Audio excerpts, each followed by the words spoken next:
ढमो ढमो सिद्ध साहुडम। यह पाठ है जन्म। प्रत्येक प्राणी जन्म ले रहा है, परंतु उसका कौन सा जन्म है?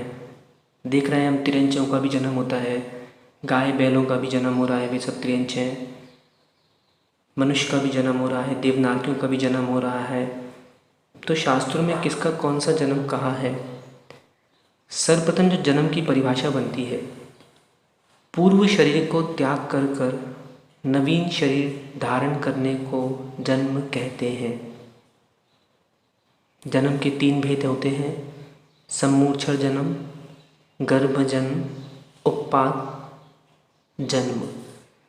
सम्मूर्छण जन्म अर्थात जो चारों ओर के वातावरण से शरीर के योग्य पुद्गलों को ग्रहण करते हैं, वह सम्मूर्छण जन्म कहलाता है।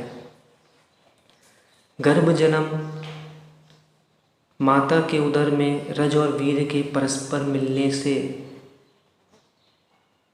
जो जन्म होता है, या फिर ऐसा कहें, माता के उदर में रज और वीर्य के परस्पर मिलने को गर्भ कहते हैं, अथवा और इनसे होने वाला जो जन्म है वह गर्भ जन्म कहलाता है।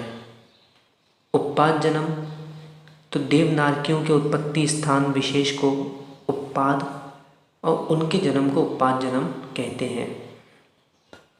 गर्भ जन्म के 3 भेद होते हैं: जरायुज, अंडज और तीसरा पोत जन्म। जरायुज अर्थात जन्म के समय प्राणियों के ऊपर जाल की तरह खून और मांस की जाली से लिपटी रहती है, उसे जरायु कहते हैं। और जरायु से उत्पन्न होने वाले जरायुज कहलाते हैं, जैसे गाय, भैंस, मनुष्य, बकरी आदि।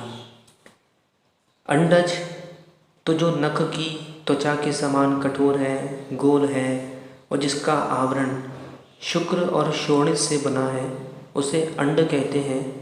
और जो अंडों से पैदा होता है उसे अंडज कहलाते हैं। वे अंडज कहलाते हैं, जैसे कबूतर, चिड़िया, छिपकली और सर्प आदि। पोत जन्म अर्थात जो जीव जन्म लेते ही चलने फिरने लगते हैं, उनके ऊपर कोई आवरण नहीं रहता, उन्हें पोत कहते हैं, जैसे हिरण, शेर, इस प्रकार से।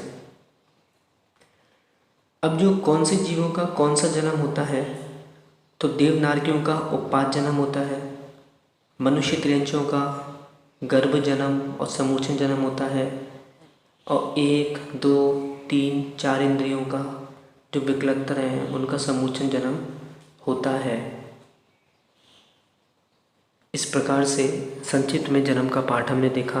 आदि जनिंदम जयदु जयदु।